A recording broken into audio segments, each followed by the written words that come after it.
Hi. Stove on பண்ணிட்டு ஒரு கடாய் எடுத்து வச்சுக்கோங்க. கடாய் சூடானதும் எண்ணெய் ஊற்றிக்கலாங்க. எண்ணெய் சூடானதும் பெருஞ்சீரகம் சேர்த்துக்கலாம். பெருஞ்சீரகம் பொரிஞ்சு வந்ததும் பொடியாக கட் பண்ணி வச்சுருக்கிற வெங்காயம் சேர்த்துட்டு கூடவே ஒரு கொத்து கருவேப்பிலையும் சேர்த்து வதக்கி விட்டுடலாங்க. வதக்கி விட்டுட்டு இப்போ தட்டி வச்சுருக்கிற இஞ்சி பூண்டு சேர்த்துக்கு அதையும் பச்சை வாசனை போகிற அளவுக்கு வதக்கி விட்டுக்கலாம். வதக்கினதுக்கு அப்புறமா 2 சின்ன சைஸ் தக்காளி கட் பண்ணி வச்சுருக்கேன் பொடியாக. இப்போ அதை சேர்த்து அதுவும் தக்காளி வதங்கிறதுக்காக கூடவே கொஞ்சமாக கல் உப்பும் மஞ்சத்தூளும் சேர்த்துக்கலாங்க. சேர்த்து இப்போ இந்த தக்காளியை நல்லா மசிய வதங்குற அளவுக்கு வதக்கி விட்டுக்கலாம்.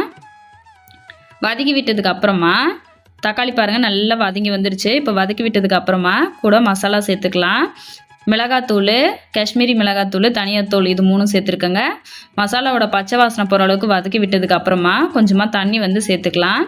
சேர்த்துட்டு இப்போ இந்த தண்ணி கொதிக்குது பாருங்கள். இதில் நம்ம சுடு தண்ணியில் சேர்த்து சோயா நல்லா ஊற வச்சு புழிஞ்சி வச்சுருக்கேன். இப்போ அந்த சோயாவை சேர்த்துக்கலாங்க. சேர்த்து கலந்து விட்டுக்கலாம்.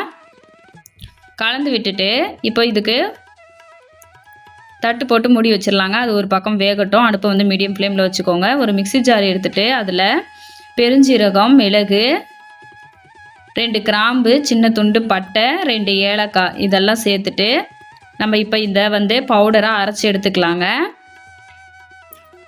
அரைச்சி எடுத்த இந்த பவுடரை நம்ம வெந்துட்டுருக்குல்ல சோயா அதில் சேர்த்துக்கலாம். சேர்த்துட்டு இப்போ இது நல்லா கலந்து விட்டுக்கலாம். பாருங்கள், நம்ம ஊற்றின தண்ணி எல்லாமே உறிஞ்சி சோயா நல்லா வெந்து வந்துருச்சு.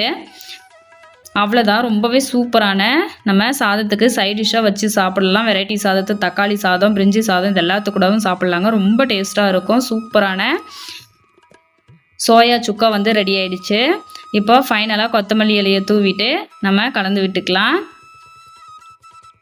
மறக்காமல் நம்ம சேனலை ஃபஸ்ட் டைம் பார்க்குறதா இருந்தால் சப்ஸ்கிரைப் பண்ணி உங்கள் ஃப்ரெண்ட்ஸ் அண்ட் ஃபேமிலி மெம்பர்ஸ்க்கு ஷேர் பண்ணிக்கோங்க. தேங்க்ஸ் ஃபார் வாட்சிங்.